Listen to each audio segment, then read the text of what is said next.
ധാരാളം സഹോദരിമാർ ചോദിക്കുന്ന ഒരു ചോദ്യമാണ്, ഭർത്താവിന് രണ്ടാമതൊരു വിവാഹം കഴിക്കാൻ ഭാര്യയുടെ അനുവാദം വേണോ? അനുവാദമില്ലെങ്കിൽ ആ വിവാഹം ശരിയാകുമോ എന്ന് സാധാരണ ചോദിക്കാറുണ്ട്.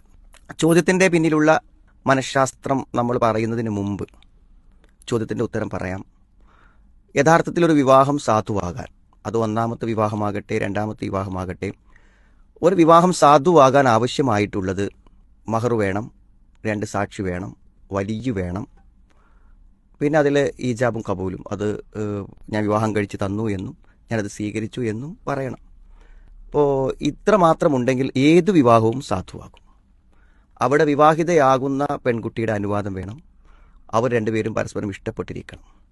അതല്ലാതെ ഒരാളൊരു വിവാഹം കഴിക്കുന്ന സന്ദർഭത്തിൽ മറ്റൊരാളുടെ സമ്മതം വാങ്ങുന്ന ഒരവസ്ഥയില്ല.